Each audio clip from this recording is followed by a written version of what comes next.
students, I am Suman Tevatia. This is your third part of the lesson Glimpses of the Past. आपका third lesson है और इसका ये third part यानी कि आपकी ये थर्ड वीडियो है इस चैप्टर की। तो स्टूडेंट्स, मैंने आपको लास्ट वीडियो में राजा राम मोहन रॉय के बारे में बता दिया था, उनको पढ़ा दिया था इसका। अब जो आपका फिफ्थ पॉइंट है ऑपरेशन। ऑपरेशन में किसी को ऑपरेस करना यानी किसी को दबाना, कुचलना, दबा देना उसको। तो ये है आपका, ये जो उन्होंने हमें दमन करना शुरू किया था इंडियंस का और दबाना शुरू कर दिया था इंडियंस को, दैट इज ये पीरियड है 1765 टू 1835। तो अब इसमें जो पिक्चर्स बनी हुई हैं इसमें देखेंगे आप। But the British continue to oppress Indians, लेकिन जो ब्रिटिशर्स थे वो कंटिन्यू लगातार इंडियंस को ऑपरेस कर रहे थे, इंडियंस को दबा रहे थे। इन 1818 they had pass regulation third, और 1818 में 1818 में उन्होंने एक रेगुलेशन थर्ड पास कर दिया, इनकी बिल पास कर दिया। Under it an Indian could be gelled without trial in a court.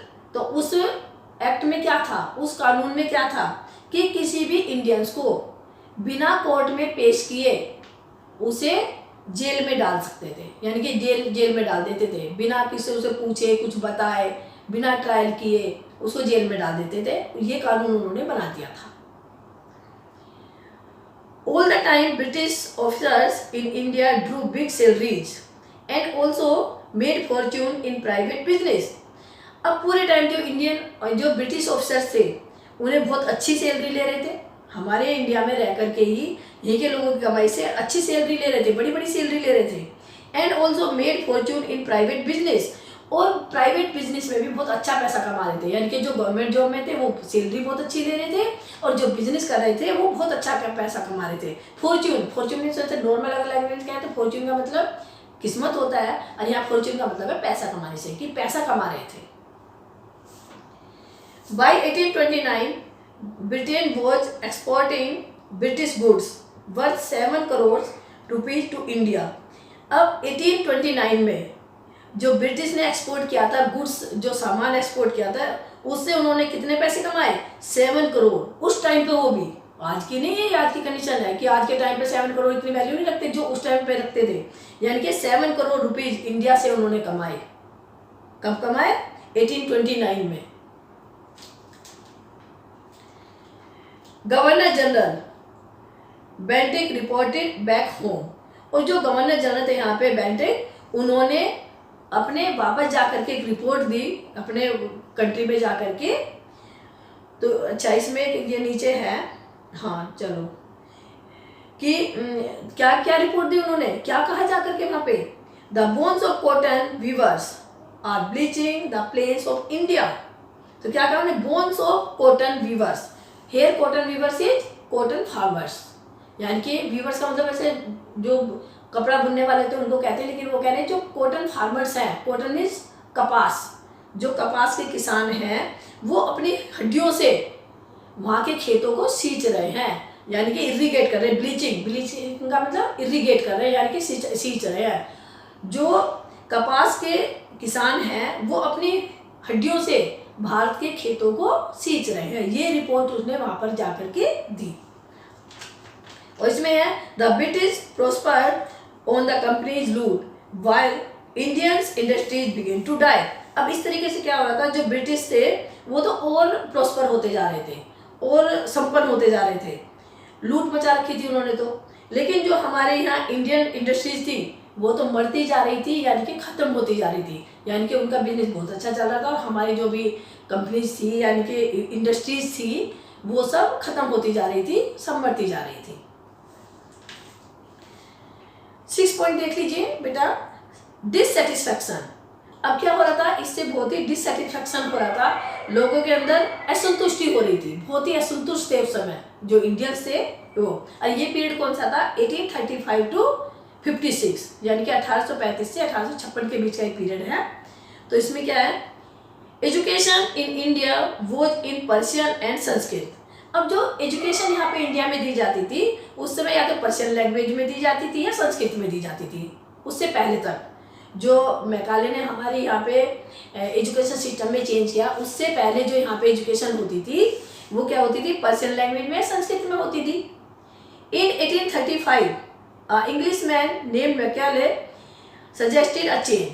अब 1835 में जो एक इंग्लिशमैन था, यानी कि एक अंग्रेज था मैकाले, उसने एक सजेस्ट किया चेंज का, कि जो एजुकेशन सिस्टम है उसमें चेंज किया जाए, परिवर्तन किया जाए।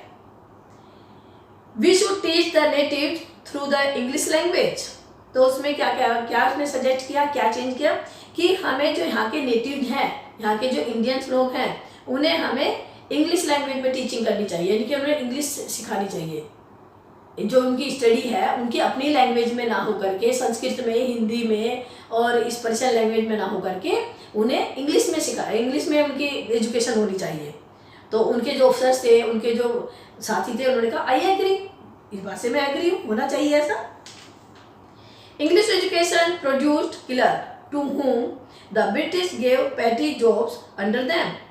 अब जो इंग्लिश एजुकेशन थी, उन्होंने इस तरह से यहाँ पे जो इस तरह की एजुकेशन थी कि वहाँ हमारे क्लर्क ही पैदा हुए, यानी कि उनकी एजुकेशन से सिर्फ हमारे लोग क्लर्क ही बन पाए, उससे आगे नहीं बढ़ पाए। और क्या होता था, जो ब्रिटिश लोग थे, जो अंग्रेज लोग थे, उन्होंने अपने नीचे उन लोगों को अपनी जॉब पे रखा। हमारे इंडियंस को ऐसी एजुकेशन दी कि वो क्लर्क से आगे बढ़ नहीं सके, और जो इंग्लिश वो थे ऑफिसर्स थे, उन्होंने अपने नीचे उनको job the. Incidentally it also produced a new generation of intellectual. लेकिन इसके साथ ही क्या हुआ कि जो इंटेलेक्चुअल हमारी जो जनरेशन थी, नई पीढ़ी थी, यानी कि एक बुद्धिजीवियों की पीढ़ी भी निकली। यानी कि अंग्रेज, उन्होंने इंग्लिश सीखी तो बहुत सारी बातें वो उनकी भी समझते थे, तो इस तरह से एक नई पीढ़ी को, नई जनरेशन को जन्म दिया। We must educate our brothers. अब जो हमारे इंडियन लोग थे वो भी आपस में बात करते थे, we must educate our brothers, कि हमें अपने ब्रदर्स को एजुकेट करना चाहिए, उन्हें शिक्षित करना चाहिए, पढ़ाना चाहिए उनको।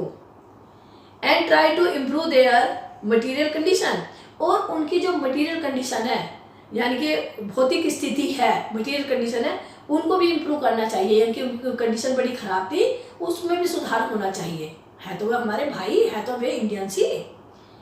For that we must convey our grievance to the British Parliament. तो उन्होंने कहा इसकी ग्रीवेंस में शिकायत, कंप्लेन, कि इसकी कंप्लेन हम ब्रिटिश पार्लियामेंट में भी करेंगे कि भाई हमारे यहाँ के लोगों को ये प्रॉब्लम्स हैं, इन प्रॉब्लम्स को दूर किया जाए, तो इसकी शिकायत हम ब्रिटिश पार्लियामेंट में भी करेंगे।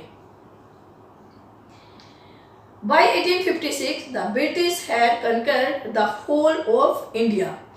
अब 1856 तक, 1856 तक जो ब्रिटिश हैं उन्होंने लगभग पूरे इंडिया पर कब्जा कर लिया, पूरे भारत पर कब्जा कर लिया। They care little about the needs of Indians. और जो इंडियंस की नीड होती थी, जो भारतीय लोगों की आवश्यकता होती थी, उनका तो वो जरा भी ख्याल नहीं करते थे, जरा भी केयर उनकी नहीं करते थे। अभी सेंटेंस में देखिए नोट वर्ड नहीं आया, लेकिन लिटिल, लिटिल का मतलब है ना के बराबर, यानी कि उनके तो जरा भी ख्याल नहीं करते थे, वो जरा भी केयर नहीं करते थे इंडियंस लोगों की। तो our kings have become puppets and we have lost our old jobs. तो क्या कर रहे हैं वो आपस में, जो इंडियंस लोग हैं आपस में बातें कर रहे हैं कि our kings have become puppets. तो उन्होंने कहा हमारे यहाँ के राजा तो उनके हाथों के पपेट बन गए हैं। पपेट मीन्स कठपुतली, कि जो हमारे यहाँ के किंग्स हैं वो तो ब्रिटिशर्स के हाथों की कठपुतली बन गए हैं, पपेट बन गए हैं। And we have lost our old jobs. और हमारी जो पुरानी जॉब थी वो भी खत्म हो गई, यानी कि वो भी चली गई, हमारी जो पुरानी नौकरी थी वो भी खत्म हो गई, वो भी चली गई। एंड लैंड्स, तो दूसरा बोल रहा है यहाँ पे, और हमारी तो खेती भी चली गई, लैंड भी चली गई। They are converting our brothers. अब जो थर्ड है आदमी, जो थर्ड पर्सन है, वो भी बोल रहा है कि वो हमारे लोगों का धर्म परिवर्तन करा रहे हैं, यानी कि हमारे ब्रदर्स को जो कन्वर्ट करवा रहे हैं, कन्वर्ट का मतलब चेंज करना, यानी कि हमारे बहन भाइयों का यहाँ पे वो धर्म परिवर्तन भी करवा रहे हैं। You only talk. अब जो फोर्थ पर्सन है, जो चौथा आदमी पे बैठा हुआ है, वो बोल रहा है यू ओनली टॉक, तुम तो केवल बातें करते रहो, तुम तो केवल बातें करते रहोगे। Do something to drive them out. अरे कुछ करो, उन्हें भगाओ, उनको भगाने के लिए कुछ करो। खाली बातें करते रहोगे, कुछ करोगे भी। तो इस तरह से डिससेटिस्फैक्शन हो रखा था, यानी कि असंतुष्टि हो रही थी, और लोगों के बीच में इस तरह से बहुत ही परेशान हो रहे थे। इस तरह से वो आपस में बातें कर रहे थे कि इन्हें भगाने के लिए क्या किया जाए। तो स्टूडेंट्स, आई होप आपको क्लियर हो गया होगा। Thank you very much.